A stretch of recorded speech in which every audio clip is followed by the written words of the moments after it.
Good evening. And that's my, thank everyone for coming. My name is Bill, and this is Nick.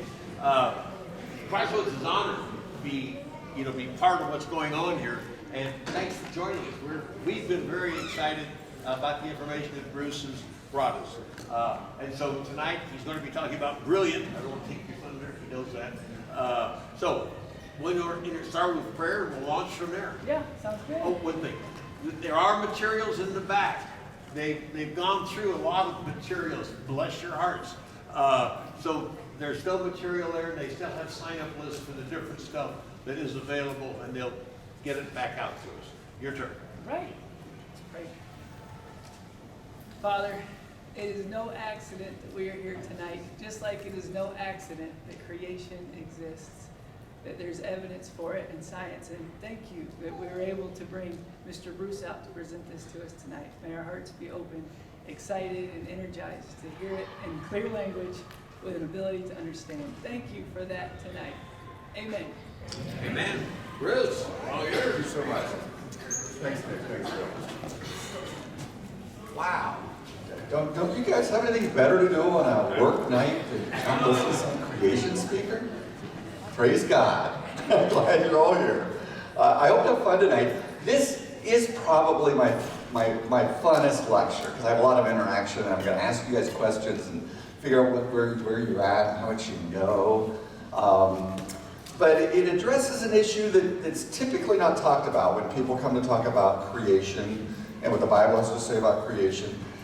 But I think it's a super relevant subject that it's a whole nother angle to help bring people toward the truth in an area where they're really, really deceived, the whole world around us, including most Christians. And I'll give you an example that I saw today when I was walking around town. But it's the concept of how human cultures developed. Now, 4 times at the very end of the very first chapter of Genesis, God says He made us in His image. In the image of God I made them. Male and female, in my image I made them. Jesus said, had you not read, and this is in the book of Luke, at the beginning of creation, He made male and female human beings. Now, where are the millions and billions of years there? If Jesus, who was God, who could have easily said that in a multitude of different ways so people would understand it, knew that there had been billions of years from when creation started until people appeared here on earth, well, He would have said that. But He said, at the beginning of creation, God made people. You know, in the first 6 days, I was right there at the beginning of creation. So it's really, really clear biblically. And yet the world puts everything in this time frame when you're dealing with people of the ancient, apish, brutish, Stone Age man that slowly got intelligent enough to eventually figure out how to plant things and build civilizations and cities and group together. And then there was the Bronze Age, where we started to do metalwork. And then eventually we had reached the Iron Age, and then we reached the Modern Age. And whatever archaeologists who study the cultures and the remains of civilizations of the past find, they've been trained to stick the stuff into that framework. Ancient Stone Age, Bronze Age, Iron Age, Modern Age. And it goes back, the Stone Age, 30 to 50 to 100,000 years. 100,000 years, the apish creatures' brains were getting bigger, and they really were using tools and fully human. And that lasted all the way up until, about 6,000 years ago. That was all the Stone Age. Well, the Bible gives a very different story. It says there really was a literal creation where very separate kinds of creatures were made. That death is here because we rebelled against God. We were meant to live forever, and as sinful people, we are now forever separated from the holiness and justice of a just God. We're sinful, He's not. There's got to be payment, or He's not just. And now this is so important, I want to belabor it a little bit tonight. I want you to think about, some guy who takes a gun and just wipes out 20 people because he gets really mad, gets out of his car and just starts shooting them. And he's brought before a court, and the judge is sitting up there, and he looks down and he says, oh, because killed 20 people? And he said, oh yeah, I lost my temper. I couldn't help it. I just lost my temper. And the judge says, you know what, Cousin Guido, I know you're a good guy. Just do better the next time. Get out there and try harder. What do you think of that judge? Totally corrupt. The opposite of holy. You can't be holy unless you're just. God, by his very nature, has to judge sin, because he knows it will destroy us from the inside out, destroy all cultures as it spreads and grows. So there had to be death for sin, or God isn't God. His character is completely lost. So that's why death exists. But it's also an act of mercy, because now, in total love, he can come and take the penalty we deserve while we're still sinners. It's just, when those concepts sink in, you want to know him. You want to obey him. You want to worship him. When you realize what he's done and what his true character are, because it's real history. And then there was a flood brought in judgment before there was no human left that was ever going to follow him again. And it locked the consequence of sin, death, into the rocks we walk on. A real event. See, that's biology. The supernatural creation of very different creatures. Geology, why those rock layers and those fossils are there. And tonight we're going to talk about the next big event in history, when humanity spread out across the earth with very diverse languages. Where did all the cultures come from? And we're going to put it all into a biblical time frame, because it's contradicted everywhere we look. Now, I want to look at just an example of this. I was in Petroglyph Park here in Ridgecrest, and as I came into the park, they had an introductory sign, and I'm not going to have you read all this, but it says, welcome to the park, blah, blah, blah, lots of pictographs around here, all this neat stuff. And right here in the middle, it makes this statement. Kern County is proud to provide this setting, honoring and exhibiting the culture of those indigenous peoples who have been here for more than 13,000 years. Okay? Now don't laugh, because this is one example of tens of thousands of examples in parks and textbooks and museums and internet sites across the country. So what it's really saying is, the Bible's totally wrong, because it puts that flood at about 4,500 years ago. In every culture in the world, the indigenous people of North America, the Incas, the Peruvians, the Aztecs, the Egyptians, the Chinese, the Inuits up in Alaska, all of them came from Noah and his kids. And after the population grew at the Tower of Babel, they spread out into different people groups across the world. And that had to have been about 4,500 years ago. These cultures didn't exist before the flood. So either this is wrong, or this is wrong. But what we're all being trained, as we hear this over and over and over again, is that this is wrong. Because all the experts say that. And here it's 13,000, sometimes it's 20,000, sometimes the Egyptian culture with its at its height at 7,000, and so on. Now, I don't have time to get into it, but all of these are primarily tied to radiocarbon dating. And I briefly talked about that last night. There's a whole 45-minute teaching on that in the flash drive that most of you have signed up for. And I have almost 25 hours of teaching, high quality, HD quality, 45 to 60-minute lectures dealing with genetics and radiocarbon dating, radiometric dating, and fossil record. The very last one, number 18, is on ape man, and I go into great detail about the misinterpretations and deception that goes on in that area.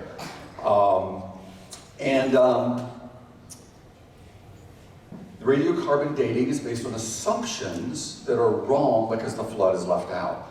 And that 13,000 years rapidly turns into probably 4,000 or so years when you realize that.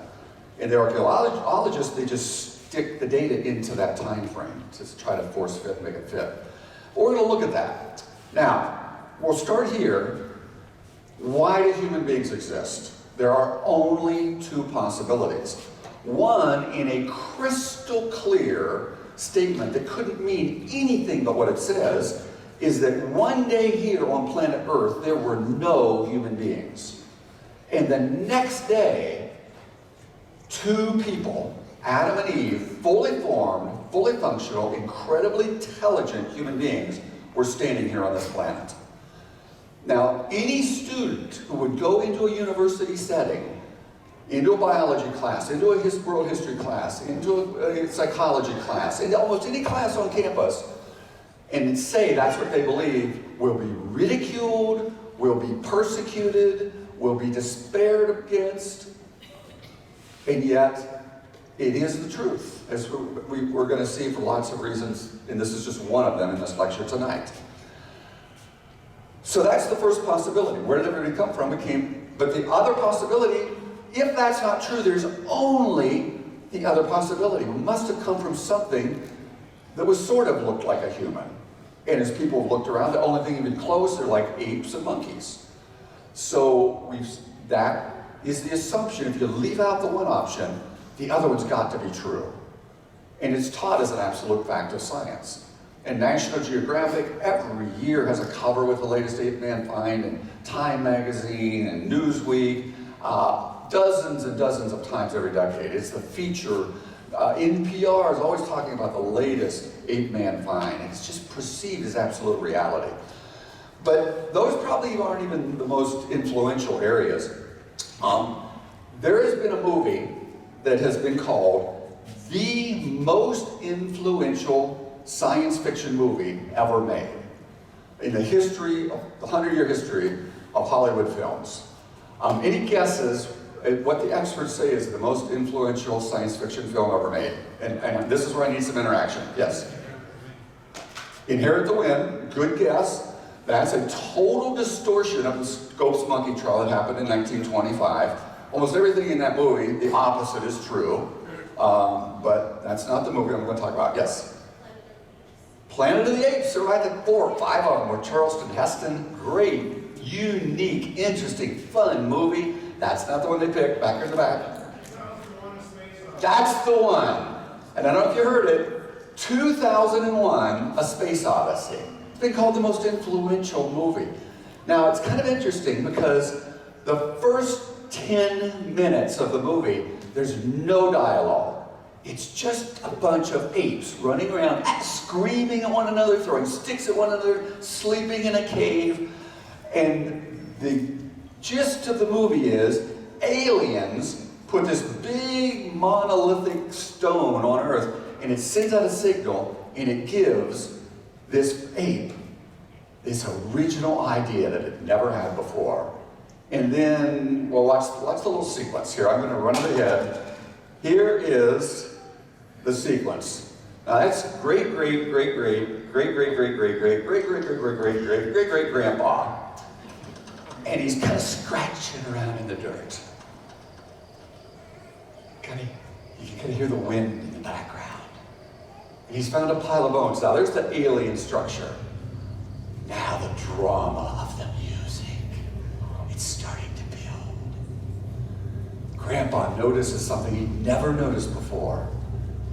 Wow, these bones look interesting. His head's swiveling back and forth. He's got an original thought. What could I do with this bone?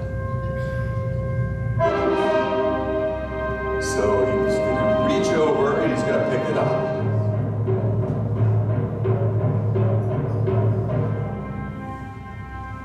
He's looking at it. Oh, and he kind of moves. He's flopping back and forth. Way to go, Grandpa. Hits another bone with it. And then he swings it a little bit harder. Hits the pile of bones. Up they fly. Harder he hits, the more they fly. The higher he raises it, the more power there is. His little monkey brain it's absorbing all of this. He realizes he could use it as a tool. He could use it to hit the skull of another animal. He could use it to hunt. Grandpa has learned to use a tool. And from this point in the movie, he throws the bone up in the air, and we fast forward like 100,000 years, and and you see a spaceship, and then it's a big adventure about space travel and going to Saturn and such. But you see, it's powerful because it's emotional, and there's music, and there's drama, and it's visual. But it's reinforcing everything else the whole generation has been learning and seeing and hearing in school.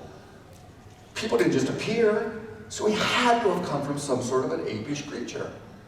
And at some point they had to have learned to use tools. You see, that's the evolutionary perception filter. And when you're trained to think that way, you filter everything you see through that perception. That means the earlier people existed, the further back in time we go, the less intelligent they were. It means their building abilities would have been less developed, their languages would have been less developed, their social structure is less developed, their inventiveness less developed. So as we go to the very earliest civilizations, that's what we ought to find everywhere, in all these very early civilizations. Except there's another possibility that we were created in God's image. That means we were created very intelligent. And I think that's one of those ways we were in God's image. And I'm going to give you my list of all four when we get to the end, but I think that's going to be one of them. Very, very intelligent. So the focus of this presentation tonight is mankind's knowledge of early biblical events, what happened in the Garden of Eden, the knowledge of the creation events of God, and his inventiveness and brilliance from the beginning of history. Because that totally contradicts this idea that we came from ape-like creatures. You can't have it both ways. If the evidence is there, we were very smart from the get-go, then we didn't come from apes. Now, this whole lecture, I took about 2 years to research it and develop it, because I really had this big question. How do you fit in incredibly, enormously intelligent civilizations into such a short time frame? Like the Egyptians were among the first enormous civilizations upon Earth. And like I said, they're believed to have started clear back in the 9,000 to 7,000 year ago range, and then start building pyramids. And how do you do that in only 4,500 years since the flood? How does it fit? So I spent time researching it. I wrote a book called Brilliant. This whole lecture is from this book. You're going to see about 20% of the information. People love this book. I look at caveman and Neanderthal man, early civilizations, and there's always a timeline across the top that has the key biblical events. Creation in the range of 6,000 years ago, according to the Bible. The flood about 4,500 years ago. The ice age immediately following the flood. The cross of Christ at 2,000. Then I show where does whatever evidence we're looking at fit along that timeline. And the whole thing I break into eras. What was going on here on Earth from 6,000 years ago until the time of the flood, 4,350 or so years ago? What was happening right after the flood until about 4,000 years ago? What was happening from 4,000 to 3,000 years ago? Kind of culturally across the world. Well, during this time period, essentially nothing survived. That flood pulverized this planet. The continents weren't moving at a fingernail's width a year. They had to have been broken up and been moving at miles per hour, 3, 4, 5 miles per hour over months to into their current position, as India slams up into Europe and creates the Himalaya mountains. That's a biblical understanding of geology. As those continental plates were moving and shifting and building up pressure and then moving forward, urging forward, you're creating tidal waves 1,000 feet deep sweeping across entire continents. Nothing survived. No city, no building, no civilization, no hills, no mountains, nothing. It's why, when you look at the Grand Canyon, you have 600-foot layers of limestone that precipitated and settled or were sorted out by these waves. At the base of the Rocky Mountains in Colorado, you have 10,000 feet of sedimentary rubble that goes deep down into the earth. That has just filled in during this flood. The earth was pulverized. Nothing survived. The world that then was deluged and destroyed. But memories of those pre-flood events would have survived. Noah was not stupid. He had 100 years, very long lifetimes before the flood, to prepare. And he would have brought all sorts of information and documents with him. What Adam had learned, talking and walking daily with God, given to his sons. Noah's life overlapped with Noah's son's life.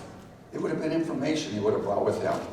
And the people who spread out afterwards, some of them would have had that information, some of them wouldn't have. And there would have been rapid civilization rebuilding. But some people would have had lots of knowledge and technology, and other people would have been pushing to the fringes of civilization, and they wouldn't have had technology, and they would have been just eking out an existence, trying to survive during an ice age period of the earth in a very rough environment.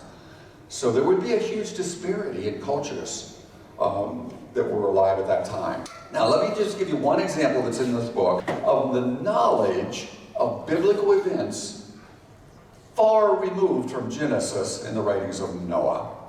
And it's an archaeological find. In China in 1972, they dug up a bronze tree. It's cast in bronze. This tree is estimated to be about 4,000 years old, so it's within 400 or so years of the flood, hundreds of years after the Tower of Babel, probably. Now that's just an estimate. It could have been 38, it could have been 41, but it's that kind of time frame. The thing is 12 foot tall. That takes a lot of effort. And the leaves of this tree, if you look at them, they're angled and shaped and come to a point like a knife. So you get the feeling that it's a dangerous tree or it's a forbidden or something that has these knife-shaped leaves. There's a snake at the bottom of the tree. Okay, so you have a forbidden or dangerous tree with a snake guarding the bottom of the tree. Okay, it's a clear, long, snake-like creature. And then you have a hand reaching toward one of the fruits. It's a human hand, 5 fingers, knuckles, fingernails, thumb.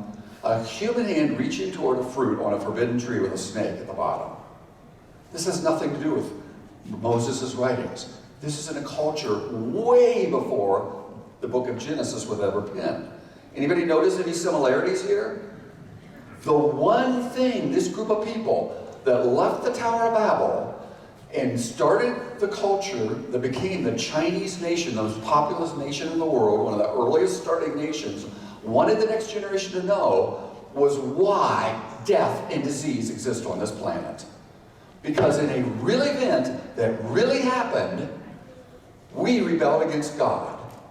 And they wanted the next generation to see that and memorialize it in a 12-foot tall bronze sculpture that we dug up 4,000 years later. Isn't that cool? See, this is reality. This isn't fantasy. This isn't religion. The evidence pops up all over the place. And this is just one example of the knowledge of biblical events that shows up in ancient cultures. And by the way, there's that human hand and what it looks like. It's really stunningly clear. Now we've got to think about the writing, the communication ability of the earliest civilizations. Now, this is the original language of the Chinese that goes back 4,000 or so years, the very start of the Chinese culture. They developed a set of symbols where you assign a meaning to a symbol. And they actually I'll list the amount of them they had in a second. I'll tell you, there are 80,000 symbols in the original Chinese written language, okay? It's like our letters. The first one, by the way, you can't read it, but this one is anger. The second one is the symbol for diarrhea, which means you need the next one, which is the symbol for toilet, and on and on and on and on, okay? 80,000 of them. They're often like carved into bones and stuff. But that is an incredibly complex language. Mao simplified it in 1918 when he wiped out all the intellectuals and he just simplified the language. So it went from really, really complex to really, really simple. Now imagine singing the alphabet song to your child at night when we didn't have 26 letters, but we had 80,000 symbols. It would be a long night, wouldn't it?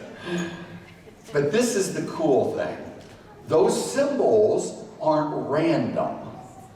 They are grouped together, and there are hundreds of examples. There's been 2 books written on this by Edith Nelson. She was a missionary to China, and some others. And I'm going to give you just a couple of them that show how the symbols are tied to biblical events, things that happened before the flood. Here's the first one.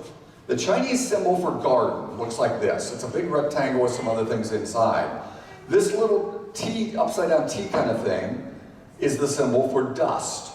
This little square box right here is the symbol for breath. This K symbol is the symbol for two people, and the box is the symbol for enclosure. So dust, given breath, had created two people in an enclosure. Put them all together, it's the thing that means garden. Isn't that cool? That's not random. They had the knowledge because they came from Noah, and they took that knowledge with them. Here's their symbol for boat. It's the symbol that means any sort of vessel, the symbol that means 8, and the symbol that means a mouth or people. So 8 people on a vessel is a boat. Where in history did you have 8 people on a floating vessel? Noah, 3 sons, his wife, 3 daughter-in-laws, 8 people on Noah's Ark. Why 8? Why not 6? Why not 12? Why not 2? Because it's tied to a factual, actual event of history. So the world is clueless, but the evidence is all there. It doesn't get shown or talked about. And while we're talking about writing, I'm just going to look at another just ingenious form of writing that's just so cool. I actually got to go to Peru and do a bunch of archaeological stuff down in Peru while I was working on this book. And in Peru, when the Europeans came, the Aztecs, the Incas, who had a highway equivalent all the way from New York City to Los Angeles, up and down the Andes Mountains. They built a road with depots along the way. They had no written language. But what they did, they would take a cord called a quipus, and then they would tie long dangling cords from it, and they would tie knots at different spots with a different number of knots at different spacings. So the cords are different lengths, the knots are different number of knots. So those are like our letters. You know, a cord of a certain length with a certain knot in a certain place would be the A. A cord with a certain length with 2 knots might be a B. A different length might be a C or whatever. So there are different numbers, different sizes, different lengths, maybe even different colors. We have no clue, because the Europeans didn't take time to figure it out, how to read it. But these guys would stand there, they'd tie their cords, they'd tie their knots, they'd roll it into a tube, maybe a piece of bamboo, they'd hand it to a runner, and they could run it from one station to the next, or one that station to the next, and in a matter of a week, they could run a message from New York to Los Angeles. The guy at the other end would unroll it and read it like we would read a newspaper. Isn't that cool? Incredibly inventive. Totally different way of having a symbolic written language, communicating across the whole kingdom. Lost our ability to translate it. So those are the kind of things that show rapid, brilliant languages ability and knowledge of the past. Now, that's all. There's other pages in here that talk about other things, ancient metalwork and so on. But we're going to jump to the next era. What was going on right after the flood? From 4,350, and it may have been 44, may have been 4,500, but somewhere in that range until about 4,000 years ago. Mankind was struggling to reestablish a foothold on this planet. This whole planet was devastated. Everything was gone and buried, and the animals were starting to repopulate.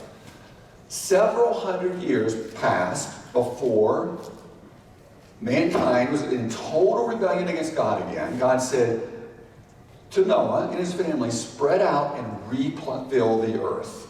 Okay? Instead, they grouped together and started to build at some sort of big tower. Now, we'll talk about that in a second, but I strongly suspect that tower was a pyramid structure, not this like circular tower we see popularized in the Middle Ages. And I'll tell you why that's my opinion in a second. But why? Every culture that spread out after Babel, they maintained a knowledge and an account of an enormous flood that pulverized this earth. And there are hundreds of them. A book was recently published called Echoes of Ararat, the Ark landed on Mount Ararat, or the mountains of Ararat.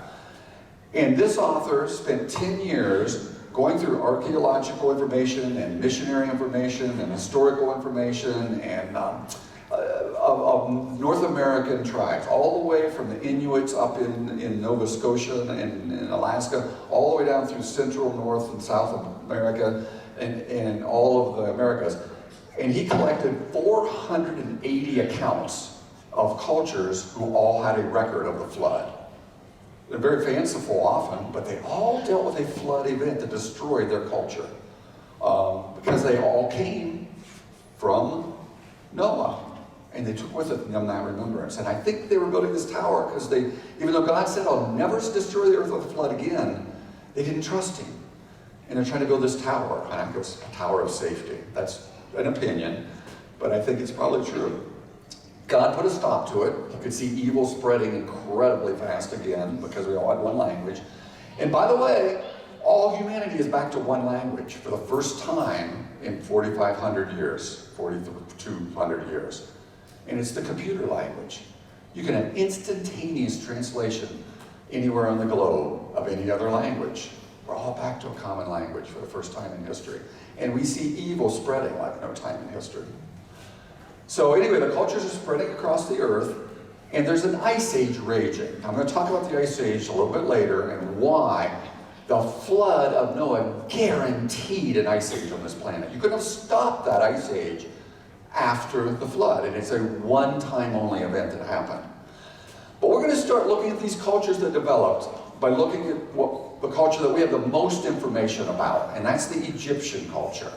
And it's considered one of the first cultures that developed on Earth. Massive culture with lots of knowledge and technology and such. Now, the first issue I had was, if you had a flood that destroyed the earth, and now you have 8 people coming off the ark 4,350 years ago, biblically you had Abraham arriving in Egypt 3,900 years ago. That's only 450 years. How do you get a flourishing, brilliant, pyramid-building culture in only 450 years after this flood? And I thought, well, let's just see if it makes any sense at all. Mankind, first of all, we got to make some assumptions. They would have been highly motivated to have large families. They were still living much longer than people today. For many hundreds of years after the flood, lifetimes were still in the 200 to 400 year range. But every generation has more genetic mistakes. The flood totally changed all things about the Earth's environment, including, I think, its magnetic field was much weaker after the flood than before the flood, which allowed much more radiocarbon to be created, which messes up the whole radiocarbon dating system because you leave out the flood, and it would have affected our longevity, our lifetimes, as more radiation's coming in and affecting genetic mistakes. But even recently, when I grew up, born in 1957, I lived in a neighborhood where there were at least 3 families that had between 8 and 12 children. It was really common, totally common in my lifetime, to have very large families. It's just abnormal to us today. So here's my next audience question. What do you think is the record in historically documented times in the last 200 to 300 years of a woman who has had the most children? A single woman in her lifetime. How many children do you think she's had? What's the record? Any guesses? What'd you say? 43. You're actually low. 43 is too low. That's the highest anybody's ever started out. Okay? Any other higher guesses? Back in the back. 64. Really close. I don't know where, I don't know. It's in my book for those of you that already have it. It's been documented. The record is 69 children. Now, it's an anomaly. I think she was continuously pregnant. She had lots of twins and triplets starting in her teens, ending in her 50s, but that's the record, okay? So Wikipedia documents 50 women with 20 or more children. So this is not, and these are now with people who have a lifetime of about 80 years, and they biologically, women's bodies start to shut down in their 50s. If people were living for hundreds of years, it's totally reasonable they could have even more kids, okay? And mankind lived much longer. Less genetic mistakes, a stronger magnetic field before than after the flood. I think there were less mutations. They built up with time, lots more variety of things that hurt us and so on. So I take those into account and make some assumptions. And I start to think about how could there be so many people in Egypt?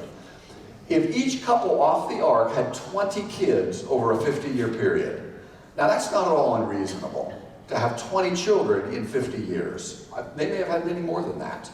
Okay, they're not mentioned, because the Bible is on just a laser course to point us in the direction of Jesus and who's coming and who his ancestors were. And it doesn't give us exhaustive information and let us know all the other kids. But let's just make that assumption, okay? That means after 50 years, there would have been 68 people on this planet. I think there would have been way more. And to have more, you have to link up peoples. So that's 30 couples. Well, in 100 years, those 30 couples, if they each had 20 more kids, now there's 600 people on the planet, 300 couples. After 150 years, there would be, each of those 300 having 20 kids, there'd be 6,000 people divided by couples, divide them in half. That's 3,000 couples. 200 years after the ark landed, there could have been 66,608 people on the planet. Now, obviously, some will die, some don't live as long as others, there's evil already going on, but you get the feel. So, the Bible doesn't tell us, but let's just stick the Tower of Babel right there. 200 years after the flood, God sees evil spreading, it's getting really worse, God's going to put a stop to it. He supernaturally creates different language groups. And there's a chapter in Genesis called the Tablet of Nations. It lists 70 nations that came after the Tower of Babel. I don't know if there were 70 languages originally or not, but we're just going to make that assumption. And we're going to break the 30,000 couples into 70 groups. So next page, we'll start right there. So now let's assume 70 distinct groups spreading out from Babel. 30,000 couples divided by 70 mean 428 couples head out toward Egypt, and 420 couples head toward India, and 420 head toward China, and 420 head up toward Europe, and there's just spreading out Africa and everywhere, different languages.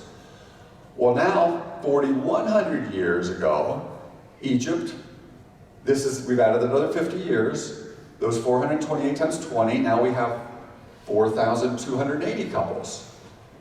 4,050 years ago, 42,000 couples. 4,000 years ago, 400,000 couples.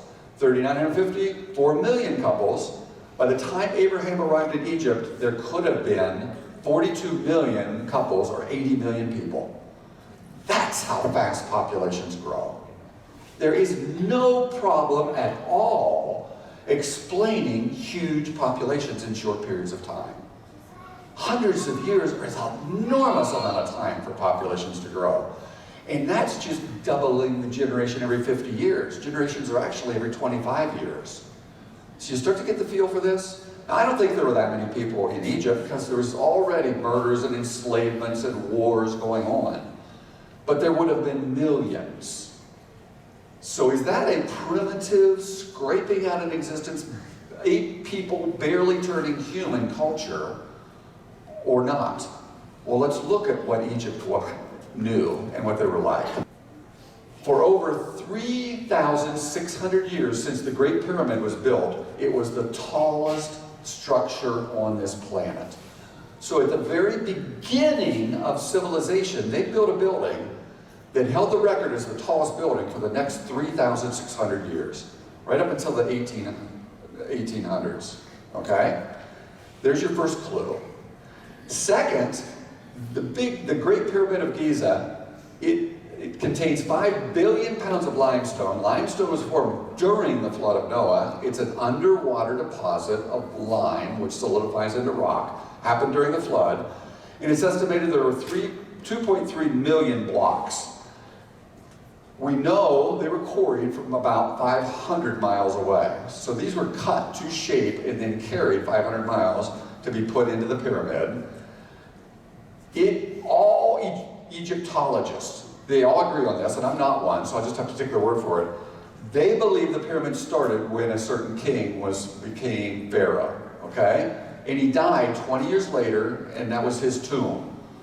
So they believe this thing took 20 years to build. Well, to move 2.3 million blocks, you would have to put one in position every 5 minutes. 24 hours a day, 365 days a year for 20 years. You can do the math. Every 5 minutes times the number of minutes an hour, times the hours in the day, times the number of days in a year, times the number of years in 20 gives you 2.3 million blocks. Every 5 minutes. I'm not sure we can do that today with our technology. But they did it at the beginning of human civilization. It's capped. It was originally capped. See, there's these stair-step blocks. They cut these big 8-foot long or 12-foot long capstones out of a marble-type rock, which is a beautifully white, shining surface. And it's perfectly sloped, and they would fit back into that stair-step notch. And if it was off very much, then they wouldn't line up, and they wouldn't go up very well. And they're all exactly the same length from the bottom to the top. Before they all disappeared in the 1800s, and they were all stolen off of the surface of the pyramid, because it was a gleaming, smooth, white structure originally. A researcher went out in the 1800s and measured hundreds of them, and they were all cut within 1/16 of an inch of that 12-foot long length. Incredible precision. The base of the pyramid had to be totally level, because if it had to be up or down, it would have thrown all these blocks, Elder Skelliver, off. It was leveled within 0.001 inch per foot. Modern surveying can't even get things that level, but that's how level the land was. And they built the pyramid exactly 1/3 of the way from the equator to the North Pole. It's a really important astronomical position on the Earth. To know where that position is, you have to know the diameter of the Earth incredibly precisely. So these guys not only could do things we can hardly do, they had calculated the exact diameter of the Earth. And then they aligned the pyramid with the Earth's magnetic field. And it's aligned within 2% of a single degree upon the compass. 0.02, 2% of a single degree. In 1859, we built the Greenwich Observatory in Greenwich, England. We built the observatory and tried to line it up with the Earth's magnetic field. With all of our compasses and our modern knowledge, our modern mathematics, and our modern ability, we were able to come within 0.6% of a single degree. So at the very beginning of human civilization, they were way more technologically advanced than we are today. Is that 8 people turning into human beings? You're starting to get the feel of this stuff? Brilliant! They knew stuff from 1,600 years of knowledge that they brought through Noah, brought all sorts of information, and the Egyptians were one of those cultures that kept possession of it. Meanwhile, at the same period of Earth history, there are people being shoved to the fringes of human civilization. An ice age is raging. Europe is starting to be covered with ice. And in France, in Germany, and all over in Spain, we find caves filled with these people we call Neanderthal skulls. We found hundreds and hundreds of them. Very thick, high ridge, more sloped forehead, brow people. And they actually were nothing but people. There's enormous varieties of people today. In the Congo, we have people, their tallest people in their tribe are like 4 foot 2 inches tall. And living about 100 miles from them, there's a tribe with average people that are 6 foot 6 inches tall. Incredible variety of human beings across this planet. These are just another variety. They lived during the Ice Age. They took care of their elderly. When they died, they would bury them with all sorts of valuable artifacts. They had this idea something comes after death. Otherwise, why would they waste valuable artifacts? They hunted to bring down woolly mammoths and saber-toothed tigers and all sorts of dangerous beasts. And they were brilliantly inventive. I found an article as I was working on this book, and the title said, Neanderthals invent super glue. I thought, that's intriguing. So I read down through it, the research paper and the popularized write-up. And basically, if you're a Neanderthal and you're going out to hunt a saber-toothed tiger, and you pick up your spear with this stone like arrowhead on it because you're just struggling to exist and that's the technology you have, and your arrowhead falls off, that's a bad day as a Neanderthal. So they found these spears and the rawhide had all rotted out, but the stone was still glued to the wooden staff. And to get it off, you would break the wood before the glue would break. Now this is pretty interesting. And they did the chemical composition and they kind of figured out it was a tree sap, and they tried to reproduce it because it was cross-linked. It had formed a cross-linked structure that bonded to the rock and bonded to the wood. And they realized that in order to make this glue, you had to heat it up in the absence of oxygen, or it would burst into flames. You had to hold it at a certain temperature for a certain amount of time. It's like 400 and some degrees Fahrenheit, and it had to be held there for like at least 10 minutes, and then cool down, and it would cross like it just bond. And they couldn't figure out how these guys did it. And they finally thought, well, maybe they would put that all together under a rock and build a fire over the rock, and then the heat would cause it to cross-link. And they tried to reproduce it and create this glue. And they spent months and tried it. They finally had to put electronic thermocouples in it and then monitor the temperature and monitor the heat with modern technology in order to reproduce what these guys had done without modern technology. So who's smarter? These guys are brilliantly inventive. They sewed things, they hunted, they had language systems. They were simply a race of people living after the flood without modern technology, but they still developed their own, and they were incredibly artistic. They would paint things on their cave walls that are beautiful. They would paint horses running with the exact stride of a horse that we didn't discover until we had modern movies, and yet they reproduced it. They would paint three-dimensional structures. Here's a pride of lions painted three-dimensionally on a group of rocks in order to make it look that way. And we see the things in South Africa and Australia and all over the place. So that's before those first few hundred years. People are spreading out, they're building civilizations. Some have lots of technology, some have no technology. And they're starting to create their own civilizations. What's going on for the next 1,000 years, from 4,000 to 3,000 years ago? It's a period characterized by rapid, massive building projects. And the pyramids were the start of that. You saw a rapid advancement of languages, diverse cultures, and buildings. The Ice Age was ending near the end of this period. Most biblical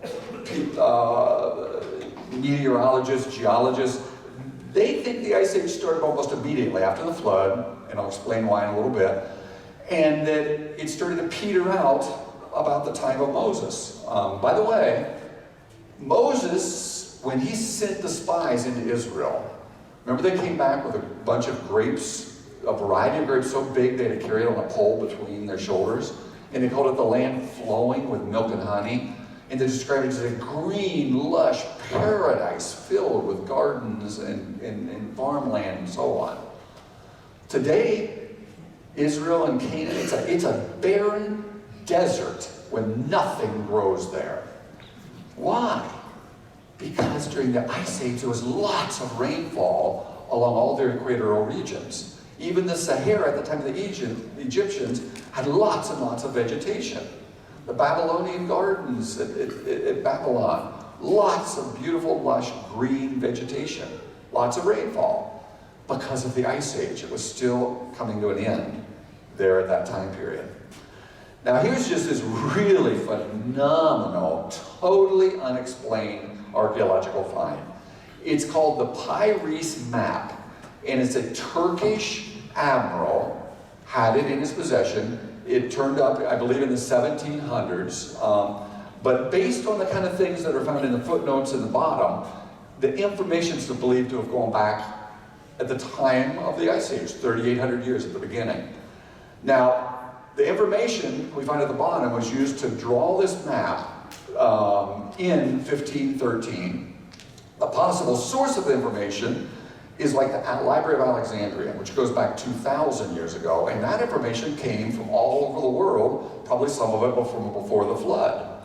So this information about what the earth looked like has passed down through history after the time of Noah, all the way down to the Egyptians, and the Library of Alexandria, and the Greeks, and eventually ended up here in Turkey, and this map's been drawn from that information.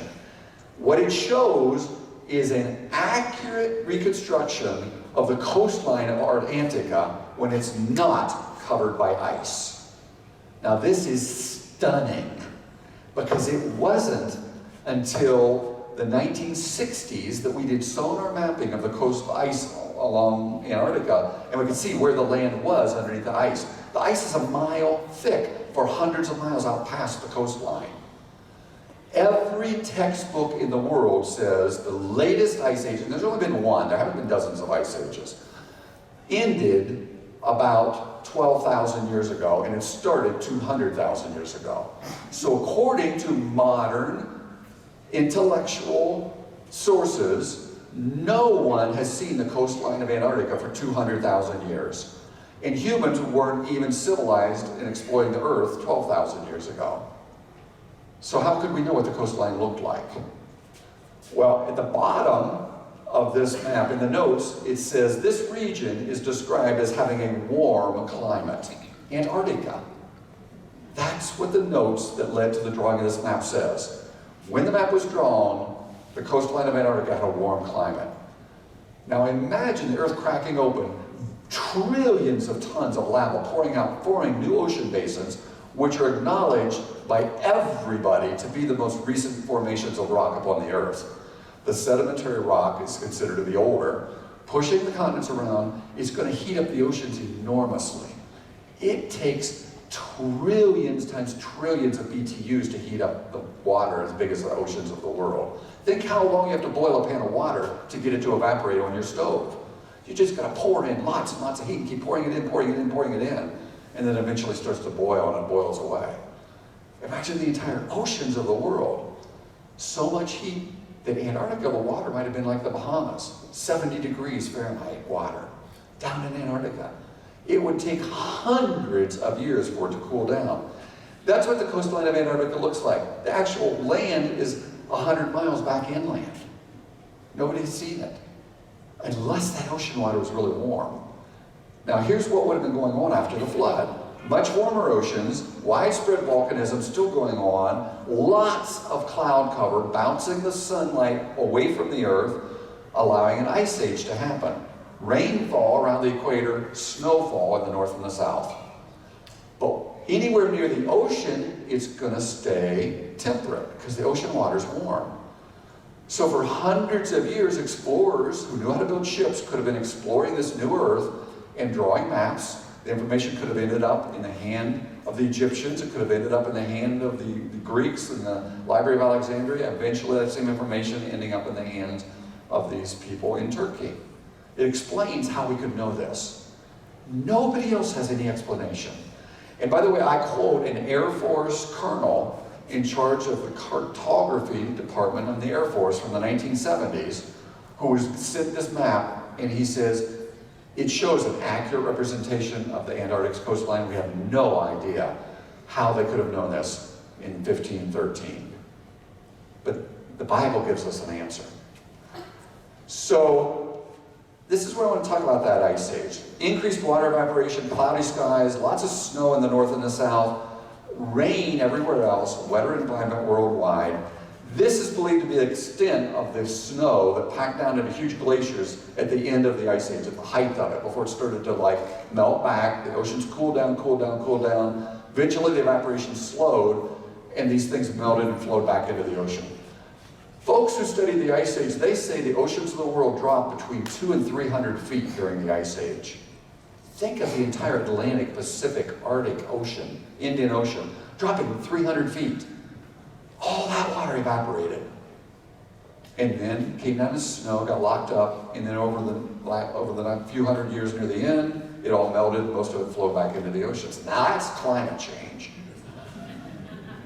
This ice is so heavy it shoves forward, carving out the Great Lakes. But you'll notice around Siberia, there's no mountains here, but no snow ever covered this area near the ocean. Along the coastlines of Alaska, no snow or glaciers ever covered those areas because they were close to the ocean, and the ocean was much warmer. In Antarctica would be the same. There's never been huge glaciers believed on Antarctica. There hadn't been that deep of ice near the coastlines. Now here's an example. In 1945, we sent a group of P-38s over to Europe. They were flying over Greenland, and a snowstorm came up and they were forced to land or crash. So they landed as close as they could to a military base, and then they trucked to the military base and they abandoned the P-38s. That was 1945. In 1972, a group of businessmen from Tennessee read about this. They were World War II enthusiasts, and they said, let's just go up to Greenland, dust that snow off the wings, and fly those planes home. That was 1972. They spent millions of dollars in 10 years to find those planes, and one piece at a time they were to bring one of the planes home. And here's why. Piece by piece, those planes had been buried under 250 feet of ice. From 1945 to 1975, 30 years, 250 feet of ice had formed over top of them. Now it takes about 10 feet of snow to compact to form 1 feet of ice. So you had 2,500 feet of snow forming in only 30 years. We're not even in the middle of an ice age. So this idea that these ice cores are millions of years old is bogus. Those ice rings you hear about are individual storms and breaks between the storms.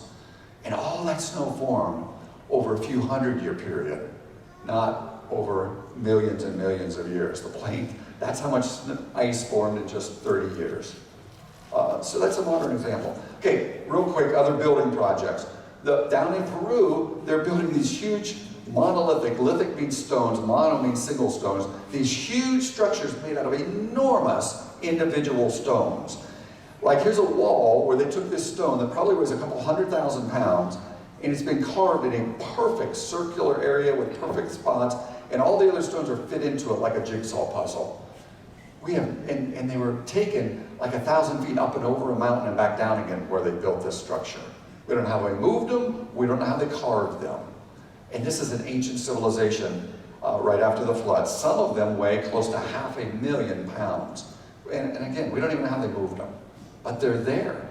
They're undeniable. The Incas came along later and started building much smaller stone structures on top of them. But these ones go back to the beginnings of human civilization. The bigger, more grandiose ones. Look at the size of those monsters. Absolutely enormous stones. The other thing we find is all these civilizations building, especially in North America, building Indian mounds. In Pennsylvania, Ohio, Michigan, Indiana, there are hundreds and hundreds of these mounds that are built. Now, this book goes back to, let me see, I don't know if I have it in my notes or not, 1910. 1910, a book was published where an archaeologist had worked with basically grave diggers, and they had pulled a bunch of slate and copper plates. Michigan is incredibly rich in copper, the Upper Peninsula. Millions of pounds of copper have come out of there, and I think potentially hundreds of millions, because the Bronze Age had to get copper from somewhere, and I talk about that in the book also. But some of these carvings, he shows 31 of them. Here's these ancient Indian mound grave diggers looking for treasures. And by the way, these Indian mounds are often in the shape of snakes and serpents. Why? We find them all over the place. We find ancient cultures worshiping serpents. We find in Greek mythology, Athena is holding a shield in one hand and a snake in the other hand. Biblically, when mankind rebelled against God, who gave us rules of right and wrong, and we decided we want to make the rules, we want to decide what's right and wrong, who brought us the knowledge that we could rebel and make up our own rules? The snake, and Satan in the form of a snake. So in the mind of sinful man, who brings freedom from the repressive rules of God? A snake. So he's worshipped. The snake across ancient cultures is worshipped. Here's another serpent mound in Indiana, and interestingly enough, when I was in Petroglyph Park, here's one of the things that's represented in Petroglyph Park, is snakes in ancient American cultures. And it says right here, the true significance of the snake figures is not known. But I think it is. The way it shows up in all these cultures keeps showing up. The other thing you see are mounds, just mounds and pyramids, always pyramid-shaped mounds. There are pyramids in China, in Bosnia, in India, in South America, in Central America, in Egypt. Dozens and dozens of cultures, pyramid shapes. And all these cultures came from the Tower of Babel. That's why I think it's there. But this is one of the plates that came out. You get a bunch of symbols like Egyptian hieroglyphics. You get a symbolic showing people drowning. You've got a huge vessel, and then you've got 4 men and a bunch of animals coming off the vessel, pulled out of an Indian mound in Michigan. Isn't that interesting? Now this is highly controversial because you can't prove it. And those who say, it's obviously just a forgery, there's no way of proving it. It may be, it may not be. But biblically, it's perfectly logical. It could be there. So, jumping ahead, in Peru, they love to elongate heads. They got a bunch of museums that show these heads that are highly elongated. But even more interesting, they've got burial stones that go back 2,500 years that show brain surgery, people operating on the brains. And they found dozens of skulls that have gold plates placed inside of human skulls, where they cut into a human skull, placed a gold plate, and the bone has literally fused around it. You can see the bone refusing around. So these people lived after they had brain surgery, 2,500 years ago. And it's undeniable. It's right there in the evidence. A couple more, and then I'll wrap up. This is a national treasure of Greece. It's in the National Museum in Athens, Greece. Only one of a kind has ever been found. And it's believed to go back 3,100 years with these ancient Greek city kingdoms. And they were digging in the ruins and someone found this. Now the significance of this is really interesting. And I'm going to come back to that in a second. Here's my next question. Hasn't been that long ago, at least I remember it, some of you young folks won't, there was this big deal when we turned into the new millennium, when we went from the year 2000 into the next millennium, from 2,000 years after Christ. And Time magazine had this big deal about checking with all of the historians and all of the high intellectual people of all the universities, who was the most significant human being in the last 1,000 years that advanced humanity's knowledge and abilities more than any other human being from the year 1000 after Christ until 2000 after Christ. Instead of the man of the year, who was the man of the millennium? Any guesses who all the experts came up with? Way back in the back.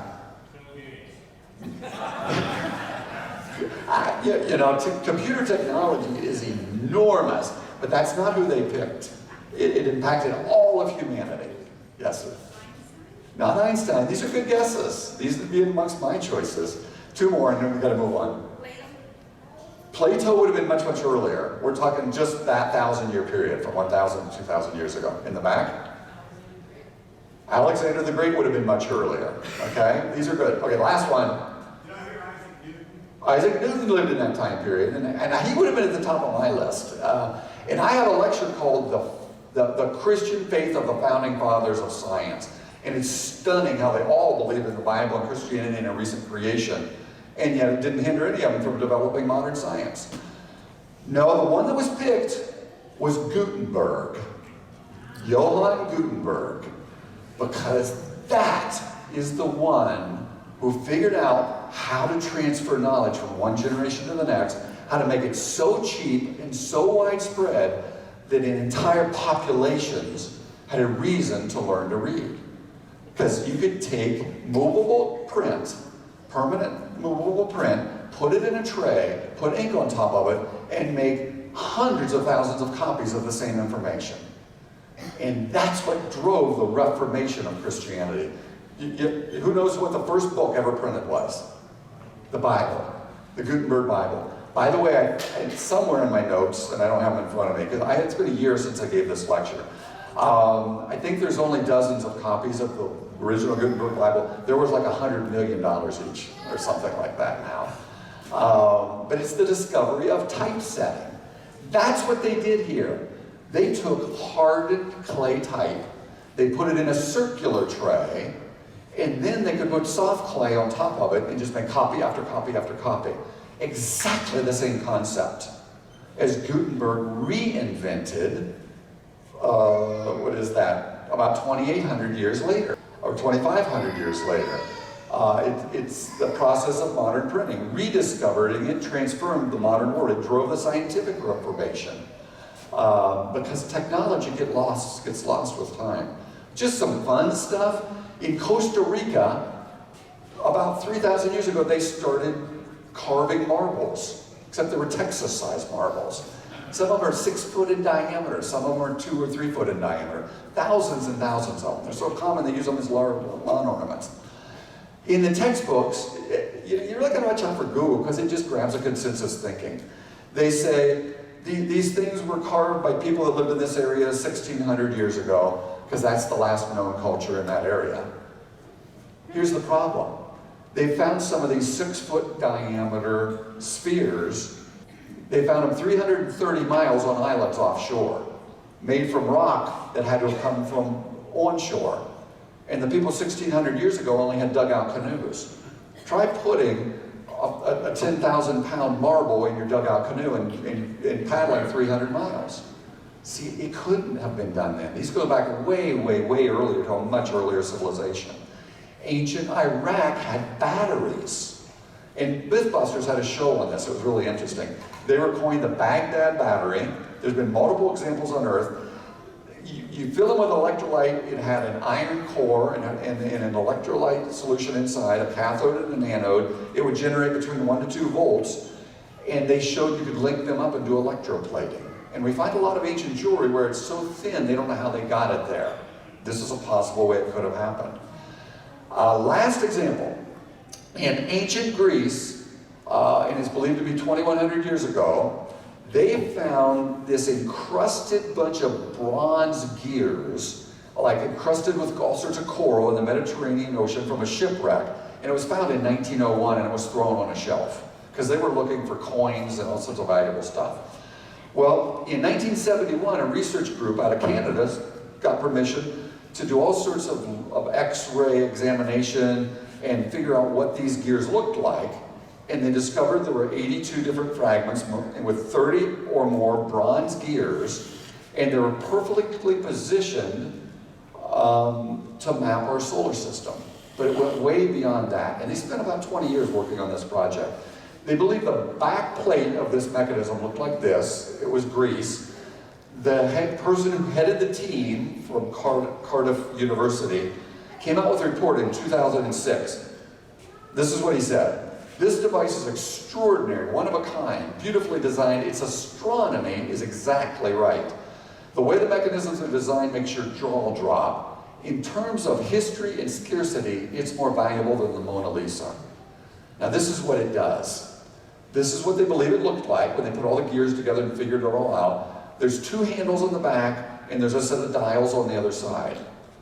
What you can do, okay, you could pick any date in the past or in the future, say pick a date, 10 years in the future, the exact day and month, turn the dials to where it shows that date, and the hands on the other side will show the exact position of the sun, the moon, Venus, Mars, Jupiter, and Saturn, all the visible planets. It'll show where they're at in the sky. Any date in the past or the future. How many of you think they could build that? It was built 2,300 years ago with incredibly precisely formed bronze gears. Incredible intricacy, incredible technological ability and knowledge and mathematics. And if those skills weren't rediscovered for another 1,500 years, how do we know they didn't have them 1,500 years before that? They could have, and we just found the one example. Now all that's lost, okay? Now here's the problem. You know, in the 1800s, we were building skyscrapers in New York City where Native Americans were eking out existence with bow and arrows in the same country. Incredible, diverse technological abilities at the same time in the same general geological location. That's exactly the same thing that happened way back in history. People who had knowledge of those things that were learned before the flood built advanced, flourishing, brilliant civilizations. Those who had no access to it are just struggling to survive, often to detriment to their own bodies and genetics, and they're very brutish type Stone Age people. Doesn't mean they're stupid, it just means they didn't have the access to the technology. And when we stop acknowledging that we have that creator, everything becomes relative because there's no absolute source of moral reality at that point. It's all up to us to decide what's right and what's wrong. And God clearly tells us All of us are sinned. All of us fall short. All of us are essentially self-serving. When we even do good things, we just do it to make ourselves feel good about how good we are. It's still self-serving. Everything becomes relative, deteriorates. The most convincing, the most conniving, the most powerful rises to the top and oppresses the rest. It's happened every single civilization throughout history. That is the history of this planet. Because of sin permeates all humanity. Morality degenerates, and we see it happening all around us to the detriment of the individuals who are lied to and sucked into it in our education system today. Life is cheapened. Think of the slavery of the past and the sexual slavery that still goes on today. It permeates the entire world. And every society eventually falls apart. Why? Because we've quit becoming accountable to the reality that we have a creator and we're made in his image. And this issue is at the center of all of that. You know, how have we been made in the image of God? This is my wrap up. Well, here's my list. We are incredibly creative. What do we use our creative abilities for? To create pornography and filth and find new ways to steal money and different ways to oppress people and self-serve ourselves. We're incredible in our ability to communicate. And that turns into blasphemy and evil and all that stuff. You just see it all around us in the movies that are made today. They're sewage for the most part. Sewage to our minds. Because we use our ability to communicate in the opposite that God would have, glorify and honor him. Human beings, like no other creatures, have compassion. No animal has any regret of wiping out some other animal in order to survive. It's just programmed to survive. But we have empathy. But instead, too often, we just harden our hearts and ignore that way we're made in the image of God. And most importantly, like no other organism, we have been given choice. And don't ever let that be denied. Evolution tells us we're just a biological machine, and we've got chemicals that come together to make us mad or angry or think or not think or whatever. Baloney. We choose to do what's right or to do what's wrong. And God makes it very clear with a moral compass what is right and what's wrong, and more specifically with his revealed word, which we can test and know what's right and wrong. But because he's made us in his image, he allows us to have the choice to ignore it.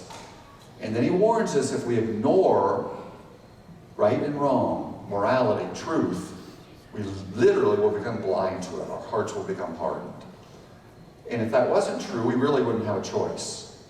But because we're made in his image, he loves us too much to make us just robots, in spite of all the agony it causes. And he loves us so much, he would take the penalty for all the evil and sin on his shoulders. If we'll only repent, admit our shortcomings. Blessed are those who are meek. Meekness means we're willing to admit we're wrong. And then he brings us back into his presence. So I want to end with that. Just bring it all back to God. Bring the focus back to Jesus and back to what he's done. Because it's magnificent. But the evidence is there that people have always been smart. And they've been made in God's image. And you can see it as you study archaeology. And the world gets it wrong because they force-fit it into this idea we came from apes, which we have not. So, thank you again.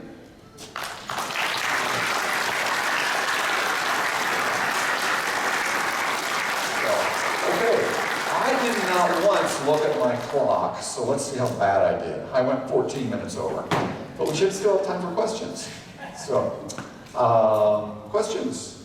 Okay, after the flood, after the Tower of Babel, several generations later, Yep. Moses is recounting Noah's generations.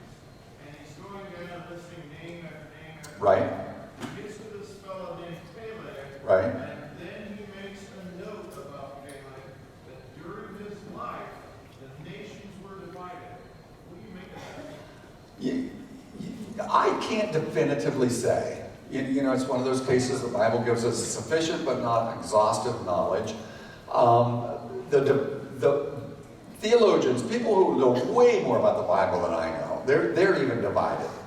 Some of them fall in the camp that they're talking about the division of languages and the division of cultures that continue to spread out and separate in some sort of a massive war, significant way. I fall into the camp of thinking there were continued reverberations of geological catastrophes for hundreds of years after the flood. One example is the Grand Cascade Stairstep in California, where the whole western United States had massive amounts of lava that flowed on top of the sedimentary rock. Lots of lava flows after the initial flood. There was a shifting of plates in the California, Colorado, New Mexico area that elevated and dropped certain areas by thousands of feet. It was all post-flood. So there may have been a sinking of the Atlantic, this whole legend of Atlantis that happened during that period. There may have been another big shifting of the continental plates that happened that separated Australia and isolated the animals at that point. So I kind of think it was talking about some big geological event. Nothing of the magnitude of the flood, but a continued reverberation. I mean, if you think about an earthquake that has a reverberation for weeks afterwards, and any earthquake we've ever seen or experienced today is like a drop of water in a swimming pool compared to the flood. There were probably reverberations of these massive geological changes of the flood for hundreds of years afterwards. So I think that's the best explanation. What do you think about the theory of harmonics as far as moving things and like the trumpets blowing as they circle? I've heard that a lot, because we can't explain how these huge stones were moved. And sound waves can do amazing things. They can cause things to vibrate and make them easier to slide along. So it's possible that some of this previous knowledge from thousands of years before the flood happened, and they had some neat abilities. The magnetic field of the Earth, it's probably dropped by an order of magnitude before versus after the flood. And there's all sorts of evidence that the direction of the Earth's magnetic field flipped back and forth, not over millions of years, but over a period of weeks and months during the flood. And the mathematical implications of that is a great weakening of the Earth's magnetic field, this flipping back and forth during the flood as the magnetic stuff in the core of the Earth was circulating around. There's some really good papers on that by a man named Dr. Russell Humphreys. He's a PhD physicist from Los Alamos. And he's shown mathematically how it makes perfect sense. So maybe that much stronger magnetic field of the Earth and knowledge of harmonics and things allowed them to do things that we can't even still do today. Because right now, the magnetic field of the Earth has a half-life of about 1,100 years. I believe that's the number. So 1,100 years ago, the magnetic field of the Earth was twice as strong. At the time of Christ, it was 4 times as strong. At 3,000 years ago, at the time of Moses, it was 8 times as strong. Right after the flood, it would have been almost 20 times stronger. That's the half-life. And nobody has ever explained how it could be regenerated. They've never figured it out. It's a total mystery. And that magnetic field is what's protecting us from all these harmful radiations of the sun. So that's another dating method that shows the Earth can't be millions of years old. And that ties into things that may have been very different in the past versus today. But it's all speculation. Nobody's proven it. Nobody's shown how harmonics or the magnetic field could change things. It's just kind of fun speculation kind of stuff. So. Where are all of the human beings in the fossil record? Good question.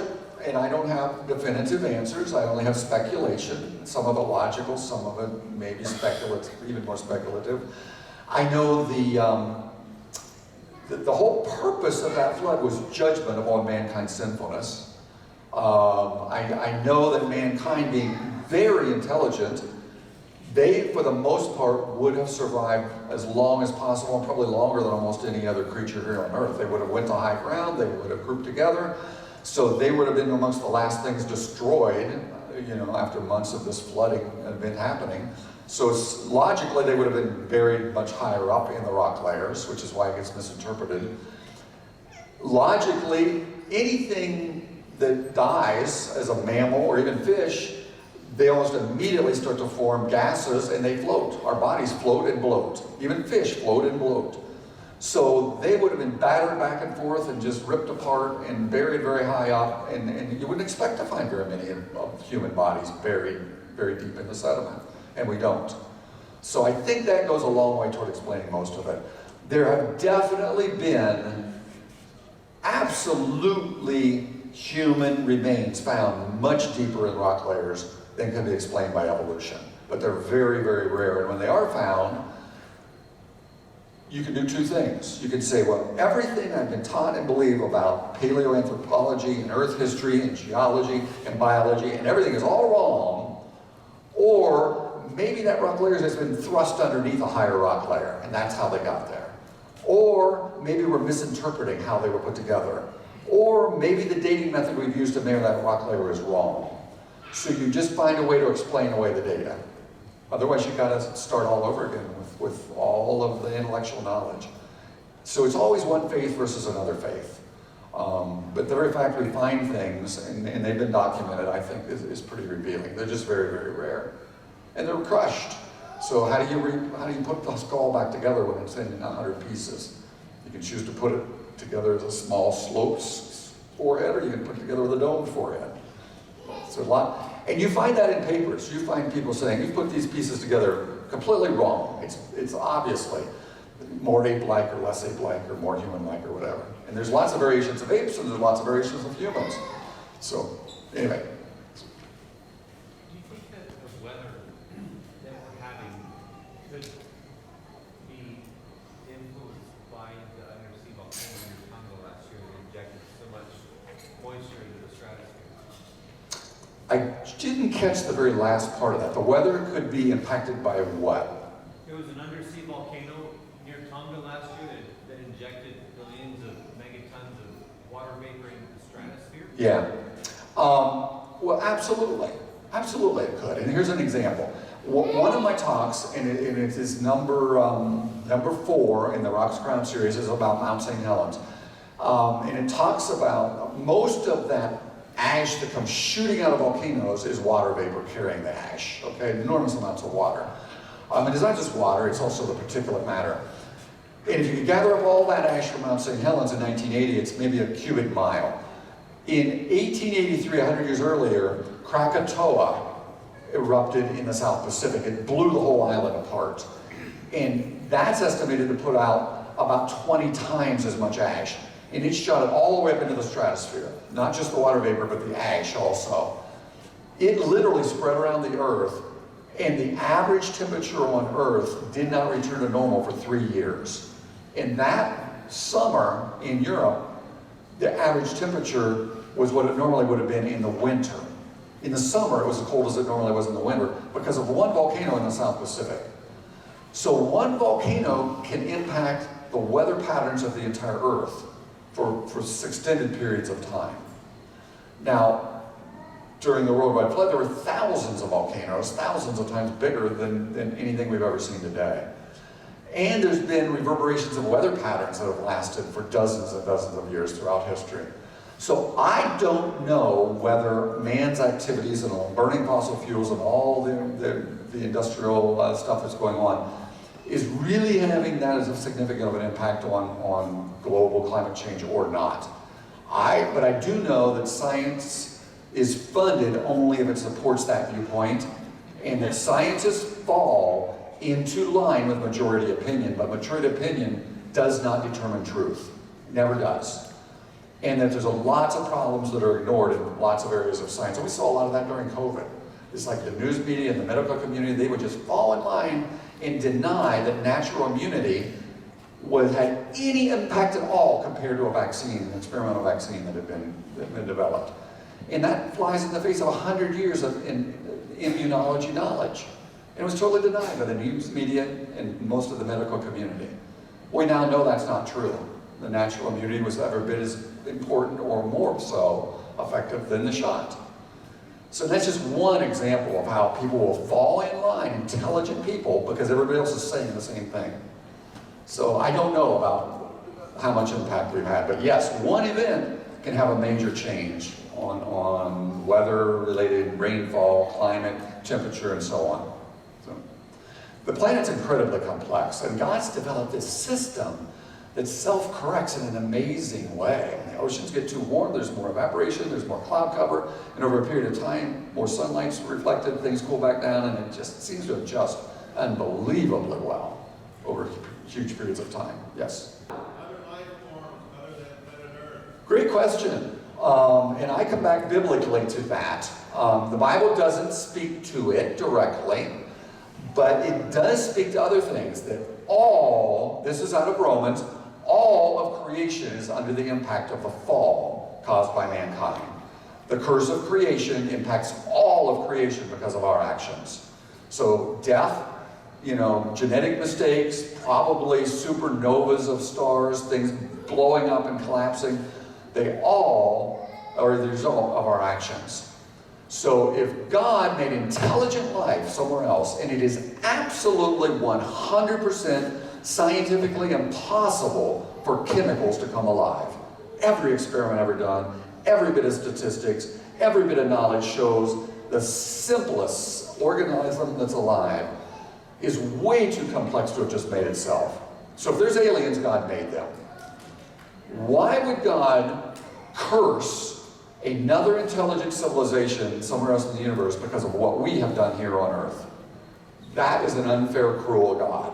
Maybe the aliens came from the people that live on the giant rocks. No, I think they were just brilliant. They were more brilliant than we are. They had technology we don't have. I think that's a better explanation. But you understand my logic?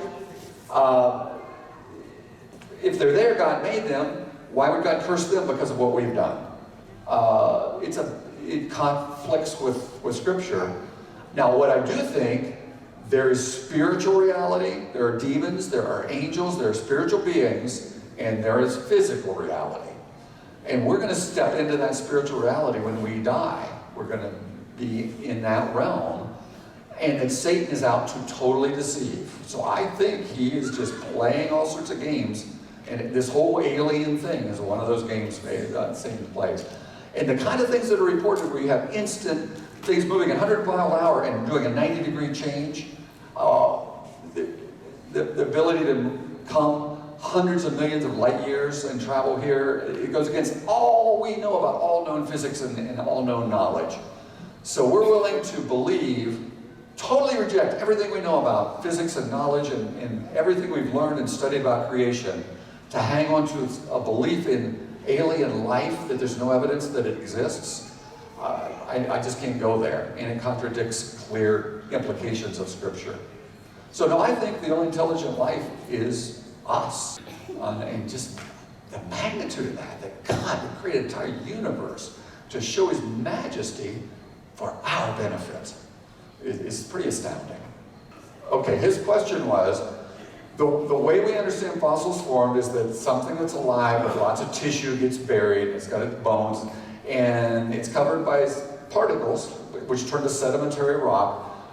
Basically what happens to the flesh, and is there still flesh? Is that kind of the flavor of the question you're asking? Yeah,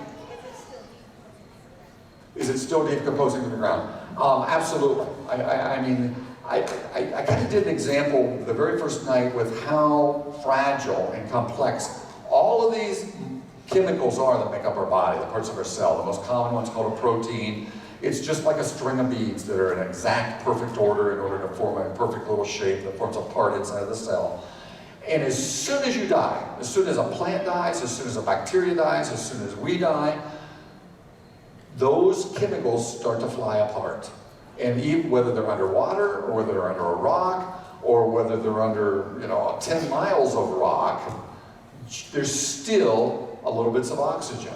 There's still like cosmic rays and radon gas and stuff that comes out of the rocks. And it just makes all those chemicals fly apart until there's nothing left but like black ash. But what doesn't fly apart are the bones. So the bones will last longer because they're made like calcium.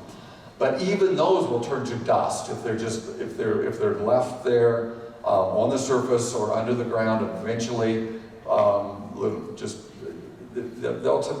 even turn to dust. The reason we find fossils is even the calcium gets one molecule at a time changed to silica and much more durable minerals. And you get the exact shape of whatever those bones were, or whatever the shell, sometimes the shell of a turtle or something, that'll remain fossilized. So, yeah, even underground, all of our soft parts, they just disappear and they turn back into just carbon and dirt, and they're gone. So, yep. And by the way, it doesn't take millions of years. You bury something under the ground, like a body that's not inside of a concrete coffin, 100 years later, it's all gone, and there's nothing but the bones. And if you had those bones, and you had water kind of constantly flowing past the dirt or the sediment, and that water was filled with lots of minerals and calcium and silica, those bones would turn to a fossil. That's how fossils are made, and it can happen in a matter of years. It doesn't take millions of years. In the timeline with dinosaurs that lived before the flood, during the flood? Dinosaurs are one of the best testimonies to a biblical time frame. We find dinosaur bones in those rock layers because those rock layers were laid down by Noah's flood, and just like most of the fossils in the rocks, 95% of them are sea creatures, okay?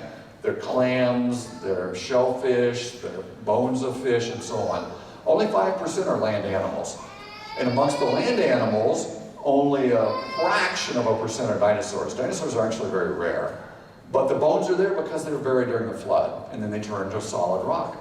Those bones also contain undecayed flesh, parts of those proteins that make up our body. There's still tiny little amounts left in those fossils. There shouldn't be any left, but there are. And they've been found in hundreds of different fossils. Not just dinosaurs, things that are supposedly 400 million years old. We still find undecayed proteins and cartilage in those fossils. Now, what about after the flood? Noah was told to take 2 of every air-breathing, land-dwelling animal on the ark. Dinosaurs would have been created along with Adam as a type of creature, a kind of animal. There weren't hundreds of kinds. There may have only been 10 or 20 or 30 kinds, but lots of variety. Just like there's a dull kind, but we've got hundreds of varieties. They're still the same kind of creature. After the flood, those animals left the ark, including dinosaurs. Job was written a few hundred years after the flood. Chapter 40 of Job describes a creature that sounds exactly like an apatosaurus. Towers above mankind, eats vegetation, huge limbs like bars of iron, and a tail that extends behind it like a sequoia tree. It's a cedar tree. You get the picture. Huge long tail. That's no animal in existence except it could be a dinosaur. There are also pictures of dinosaurs on burial stones from Peru that look exactly like dinosaurs. In this book, I show some of those burial stones. There's a temple in Cambodia that has pictures of monkeys and pictures of deer and pictures of birds and pictures of all sorts of jungle creatures.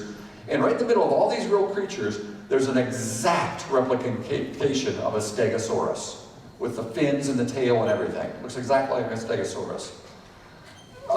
There are cave pictographs in Australia. In Arches National Monument, there's an animal that looks exactly like an apatosaurus carved onto the rocks. All of these cultures were after the flood. So I think there's lots and lots and lots of evidence that people were aware of dinosaurs because they saw them after the flood. Now they're obviously now extinct. Maybe we even stereo accounts in Papua New Guinea and deep in Africa of some creatures that sound like they might still be plesiosaurs or dinosaurs, but I don't know. They've never been confirmed. But they were called dragons for thousands of years. The Chinese, the Europeans, the Egyptians, India, North America, they all had a word that was the equivalent of something like a dragon. The man who invented the word dinosaur, 1842. That word never existed before 1842. That was his scientific classification of this group of bones that obviously were nothing that was alive today. Great big bones. He said these must be some sort of creature that was great big. They seemed reptilian. He called them a dinosaur. That same man, in his writing, when he wasn't using scientific terminology, he called that same bones dragon bones. It's like a dog is a canine scientifically, it's a dog in common language.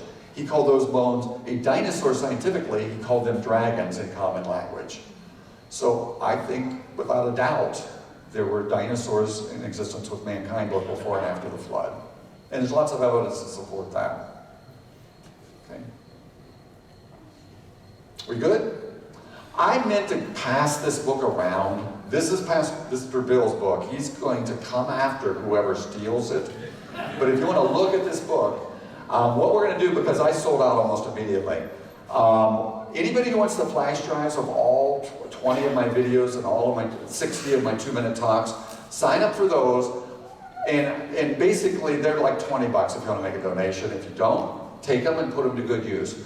The book is like, we're charging $5 for these books. If you want to make a donation, do it. If you don't worry about it.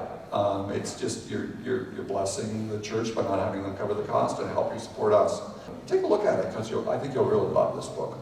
So, thank you. Okay. And I'll leave it back here at the book table.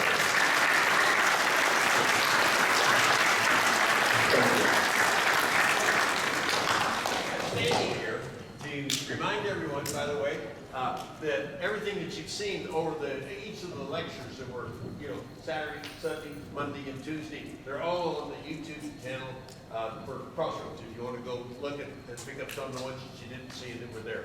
Also, the books and the things that are in the back. We are blessed to be able to be part of getting this information out. You have been an incredible, encouraging crowd. You don't know how many churches I'll go to, and you do a Monday night meeting, and of a church of 500 people, you'll get 20 people showing up. And this has just been really phenomenal to see that you're so interested to learn and share and just take the resources and put them to use. So thank you for who you are and what you're doing. Again, thank you. You're welcome. Thank you so much.